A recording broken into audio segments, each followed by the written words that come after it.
Salut tout le monde, eh bien, j'espère que vous allez bien. On se revoit pour une nouvelle vidéo.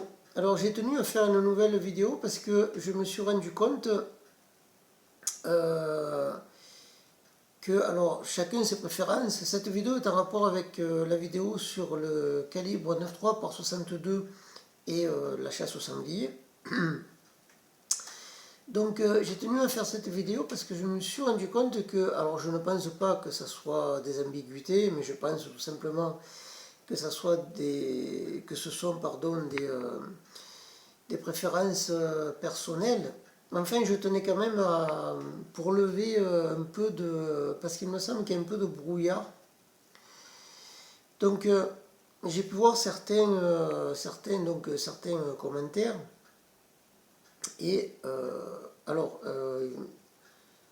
il y a, certaines personnes me disent oui, alors j'ai chassé avec du moins les 7 mm sont bons pour la chasse au sanglier, etc., etc. D'autres me disent oui, moi je suis en calibre 12, d'ici, de là, la balle 24 grammes sous-calibrée, etc., etc. Alors, on va séparer ici deux, trois choses. Les calibres 7 mm, et là, bon, je pense que certaines personnes ne seront pas d'accord aussi, mais pourtant c'est leur histoire. Hein. Les calibres 7 mm en soi, alors, je vous le dis en connaissance de cause, parce que je ne suis pas là pour vous dire, oh là là, les 7 mm, moi j'en ai... Non, au contraire, 7 mm, j'en ai eu. J'ai eu le 7 par 64, qui est en réalité un magnum non avoué, hein, le 7 mm, qui est en réalité 7,21 mm, avec une autre petite variation par 64, en réalité, c'est un magnum non reconnu, non officiel. Hein, c'est le magnum d'un autre calibre, d'un calibre Mauser, toujours un 7 mm, qui avait la douille un peu plus courte. Le 764, en réalité, c'est un calibre magnum. On appelle le calibre magnum non avoué. Ça, c'est déjà une première chose. La seconde chose, 270 WSM Winchester Short Magnum 30 par 06 que j'ai également possédé. Enfin, tous les 7 mm. Bien sûr que vous pouvez chasser le sanglier avec. Je veux dire, j'ai jamais dit dans ma vidéo qu'on ne pouvait pas chasser le sanglier avec des 7 mm. On n'est pas là en train de tirer au pistolet à eau. Vous voyez ce que je veux dire? Ça reste des armes quand même très puissantes. Bien sûr que vous pouvez chasser le sanglier avec. Mais si vous recherchez du moins l'effet que j'ai expliqué dans ma vidéo, d'ailleurs il y a un commentaire d'un monsieur, excusez-moi, mais je me rappelle pas, qui disait je suis passé au 9.3 par 62, là ça arrête tout, distance de fuite maximum 50 à 100 mètres quand elles y sont, hein, sinon c'est du surplace. Parce que bon, malheureusement, comme on dit, rien n'est parfait. Mais les calibres 7 mm, de par leur histoire, ce sont des calibres tendus. D'ailleurs, il n'y a même pas besoin d'avoir une histoire, là. Le 7 mm est un calibre tendu. Je veux dire, de par sa physique, c'est un calibre tendu. Avant de passer au 408 Chetak, au 338 Winmag, du moins certains tireurs d'élite utilisaient le 300 Winchester Magnum. Bon, après, pour des raisons certainement de distance et d'efficacité qui ont été revues à la hausse, ils sont passés au 338 Winchester Magnum, qui est un calibre maintenant, bien sûr, c'est le même calibre, civil, la même dénomination militaire sera optimisée, bien sûr, pour le but militaire, mais enfin, il y aura des optimisations d'ici et de là mais le calibre restera le même, 338 Winchester Magnum, 408 Chetak. Mais n'oubliez pas qu'au début, ils utilisaient du 300 Winchester Magnum. C'est pas pour rien. Le phénomène de mode, parce qu'en réalité, l'utilisation du 300 Winchester Magnum, et j'en sais aussi quelque chose parce que moi-même je l'ai utilisé, le 300 Win Mag, en réalité, ça reste un phénomène de mode dont a profité le commerce pour le vendre à... Vous voyez ce que je veux dire? Mais le 300 Win Mag, en réalité, c'est un calibre tendu. C'est plutôt un calibre pour aller chasser en haute montagne, d'un pan de montagne à l'autre, avec un canon de 65-66 cm pour profiter de toute sa pleine puissance, hein, pour profiter de tout le volume de poudre, parce qu'il a été fait pour ça à l'origine. Le 270, c'est également un calibre très tendu. Vous voyez ce que je veux dire, le 3006 qui a un 7,62, le 3006 est Springfield, puisqu'il est né à Springfield. C'était un calibre militaire à l'origine. Bien sûr, on a changé, je répète, on a changé mais le 3006, 300, calibre 300, créé en 1906, d'où son appellation de 3006, à part que là, il est exprimé en centièmes de pouce et non en millième, parce que bon, si on dit 300,06, ça fait un peu moins bien que 30,06 quand même, mais bon, bien sûr, c'est la même chose. Hein. Voilà, je veux dire, le 9,3 par 62, c'est un calibre. Pourquoi je dis que c'est un calibre qui est adapté, l'un des calibres les plus adaptés au sanglier? Tout simplement, de par sa section d'impact. Je le dis, je le répète, vous aurez des vitesses moins élevées, mais c'est normal ça, parce que les projectiles seront plus lourds, mais l'impact, c'est comme si vous compariez, comment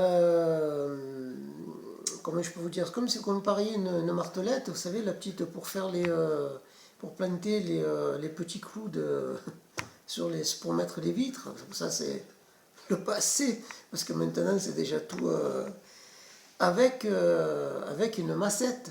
Vous voyez ce que je veux dire? Ben, c'est pareil en fait. C'est pareil. Alors oui, le 300 000 mag par exemple, si vous prenez un sanglier en plein, je veux dire à 30 mètres, à 35 mètres, à 40 mètres, ah oui, ben c'est sûr, vous allez alors on dit, oui, il est... Mais selon le sanglier, n'oubliez pas que vous ne tombez pas toujours sur des solitaires avec des armures, ou selon le sanglier que vous prenez, vous allez les squinter, quoi. Vous voyez ce que je veux dire? Donc, pour ma part, dans ce cas-là, mais ça on ne peut jamais le savoir, je préfère un 270 Winchester Shock Magnum à un 300. Parce qu'il aura un effet plus aiguille, plus traversant. Bien sûr, après, tout dépend de la munition que vous allez mettre. C'est toujours pareil, on tourne toujours autour du pot pour arriver à la même chose.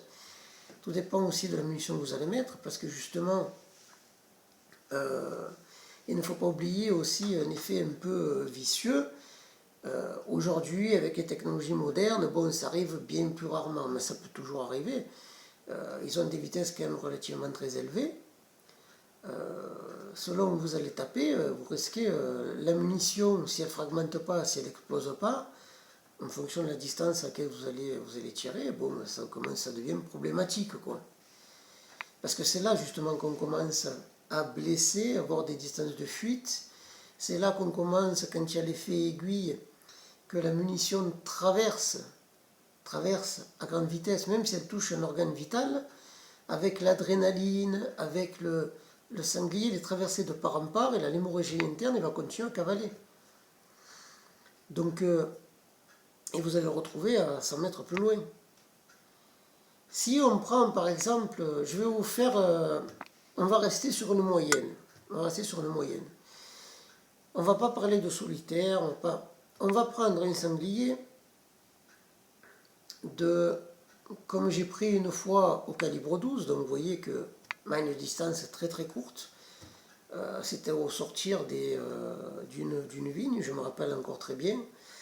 J'avais mon calibre 12 chargé avec des balles Sauvestre, les balles flèches, que mon canon portait bien, parce qu'il y a aussi ça qu'il faut prendre en compte.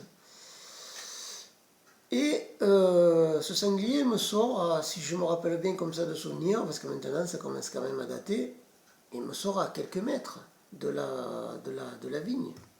Bon, je le voyais comme ça, j'étais déjà prêt à...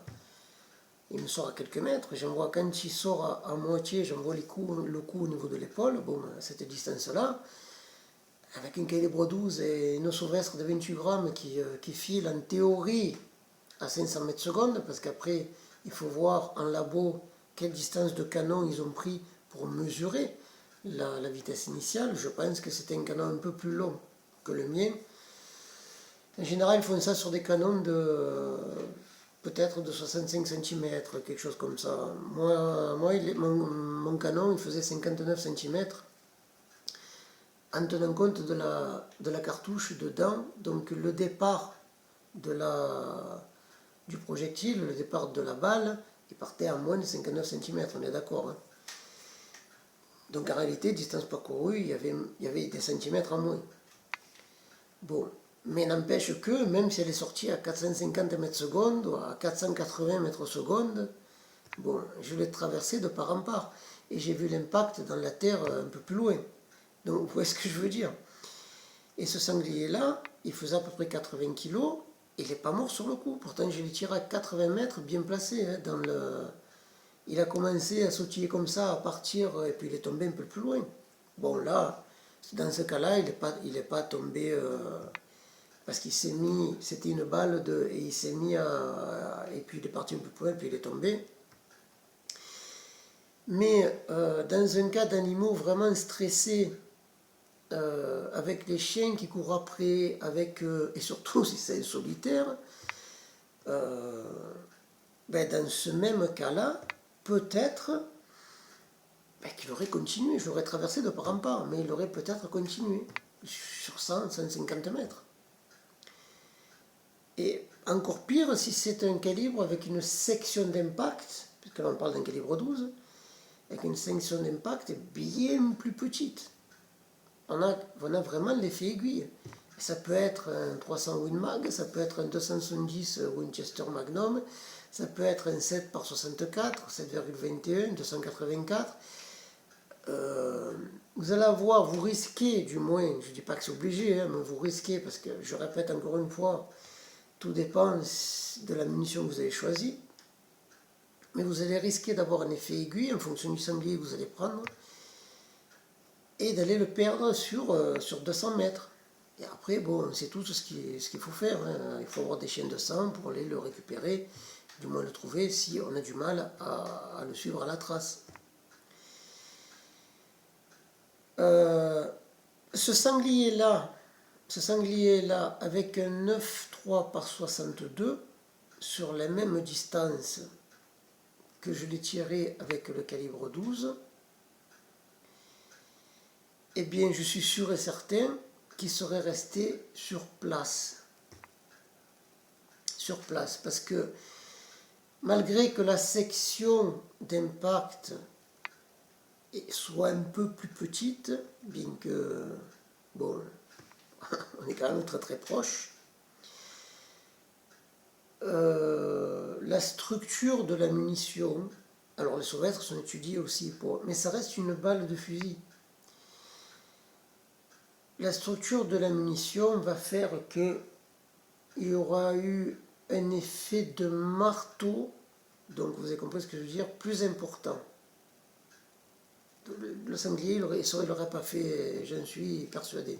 Il serait tombé là où... Si par exemple ce jour-là, j'aurais eu peut-être une Brenneck, les classiques, Brenneck classiques, de 34 grammes, il y a déjà une surface d'impact bien plus grande. Je suis persuadé qu'il n'aurait pas fait ça aussi.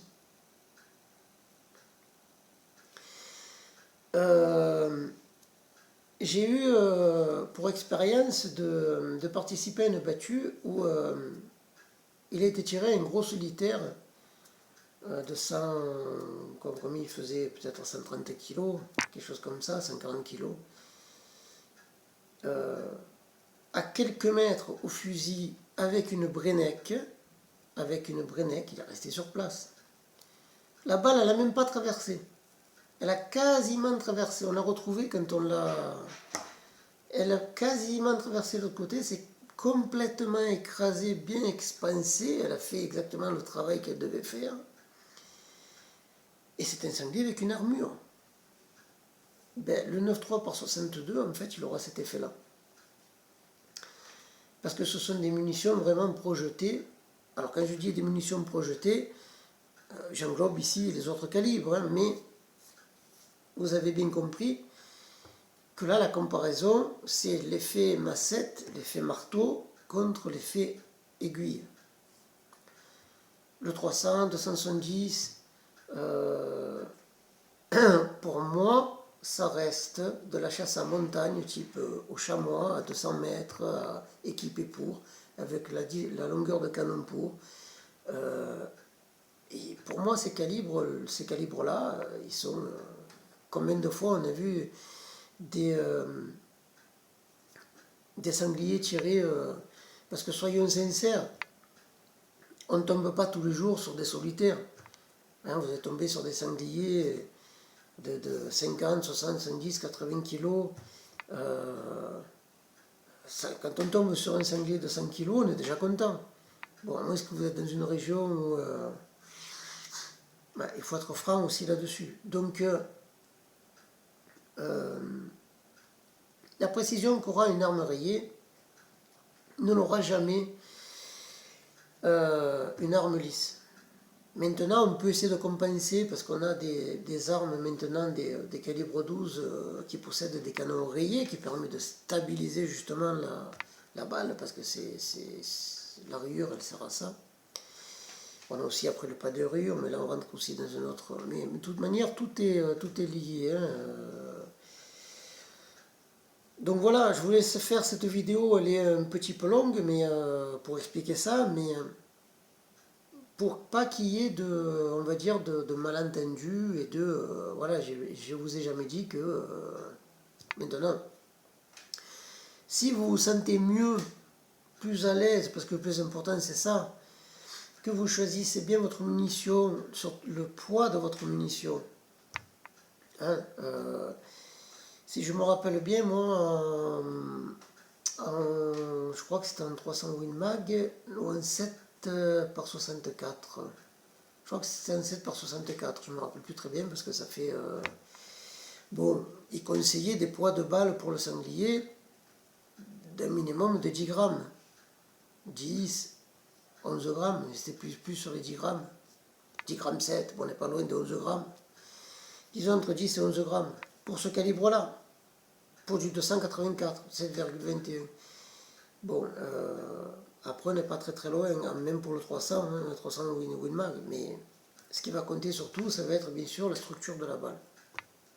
Après, moi j'avais pu me rendre compte que pour un 9.3 par 62, alors, et après tout est relatif, parce que tout dépend de votre mode de chasse, j'avais trouvé une bonne optimisation, il me semble que j'en parle dans la vidéo, sur du 16 grammes. Sur du 16 grammes qui permettait d'avoir relativement une bonne, voire une très bonne efficacité sur distance moyenne et qui permettait en même temps, par rapport à son poids, d'optimiser aussi pour des tirs de longueur. Hein, sur du 150 mètres, voire 200 mètres, au bois, je m'étais rendu compte que maintenant vous pouvez très bien me dire, oh mais moi ouais, je prends un peu plus gros, comme ça au moins s'il me sort, j'envoie un boulet de canon, je le sèche directement. Bon, c'est tout à fait louable. D'ailleurs la vidéo elle parle de cet effet marteau là. Mais disons que, alors il est vrai que le 9.3 par 62 est un calibre qui s'adapte très bien à des canons courts, parce que ce ne sont pas des poudres lentes, ce sont des poudres rapides pour ce calibre-là. Et donc on ne va pas perdre, vraiment, on va pas perdre énormément de... C'est vrai, ça reste négligeable. Donc vous pouvez monter un peu en poids si vous voulez. Il n'y a pas de souci. Après, je veux dire, tout est relatif. Parce que c'est pas parce que vous allez perdre 50 mètres secondes, si vous le tirez à 30 mètres, si vous le prenez comme il faut, bon, c'est pas parce qu'il y a 50 mètres secondes en moins, il va rester là, quoi. Ou il va, bon, vous voyez ce que je veux dire. Donc, la vitesse, la vitesse qu'on met sur les boîtes, c'est déjà des vitesses qui ont été obtenues en labo, dans des conditions parfaites, sans vent, certaines températures, une longueur de canon, qu'en général c'est sur du 65 cm. Je veux dire, ça n'a rien à voir avec des conditions de chasse réelles. Ça, vous pouvez le voir uniquement que si, par exemple, vous faites différents essais, donc sur le terrain, en essayant de rester plus ou moins chaque fois dans les mêmes conditions, vous verrez quelle balle, de quelle marque votre canon porte plus ou moins bien. Vous allez régler avec cette munition à une distance que vous allez retrouver le plus souvent là où vous chassez, parce que si il faut commencer à changer de... On ne change pas de poids de munition comme ça. C'est pas vrai, il faut régler votre arme. Sinon, excusez-moi, là, on fait n'importe quoi. Avec la munition réglée à 60 mètres, vous allez tirer à côté du centre, par exemple. Avec l'autre, vous allez être complètement à l'ouest. Vous voyez ce que je veux dire pour une... Donc, il y a beaucoup de choses à prendre en compte, parce que moi, j'en voyais qui cherchaient de munitions, mais c'est du grand n'importe quoi. Donc, toute la chose est là. Maintenant, vous pouvez très bien chasser le sanglier au 270. Hein. Moi, j'ai connu quelqu'un qui chassait au 270 WSM. Il n'y a pas de souci. Hein. Je veux dire, c'est... Mais voilà. Maintenant, je peux très bien avoir, je vous donne le côté inverse, je peux très bien avoir mon 9.3 pour 62 et puis il me sort, comme ça m'est arrivé une fois, un sanglier de 35 kilos. Vous voyez ce que je veux dire? Donc, parce que malheureusement, on peut pas le deviner. Mais on va dire que c'est une chose à voir de dire sanglier, telle chose, telle chose, telle chose. Maintenant, vous pouvez tout à fait... mais n'oubliez pas une chose qui est certaine, et que le pouvoir d'arrêt à la chasse est quelque chose quand même de très important, parce que ça évite déjà d'avoir un effet aiguille sur les animaux qui vont s'enfuir, ça évite d'avoir à le chercher au chien de sang, et parfois même le chien de sang ne le trouve pas, et donc ça évite même si la chasse permet une certaine régulation, il faut avoir un certain respect de la nature, et ça commence par là, par le bon choix de sa munition, de son calibre, et de savoir tout simplement ce qu'on fait et pourquoi on le fait. Voilà, donc sur ce, je vais finir cette vidéo en vous disant chassez avec ce dont vous vous sentez le mieux. Si vous préférez le 12, prenez le 12. Si vous préférez le 300 Win Mag, prenez le 300 Win Mag. Si vous préférez le 30-06, prenez le 30-06. Le 704, le 704. Mais toujours dans un esprit de responsabilité et de bon choix de la munition adaptée déjà au calibre et aussi bien sûr adaptée au gibier que l'on chasse. Voilà, sur ce, eh bien, je vous laisse. Elle est un petit peu longue la vidéo, mais surtout pour expliquer ça, mais enfin, de A on part à B, on part à C, on pourrait rester là des jours entiers, vous le savez très bien comme moi. Voilà, sur ce, bien, je vous souhaite une bonne continuation et on se voit à la prochaine. Ciao.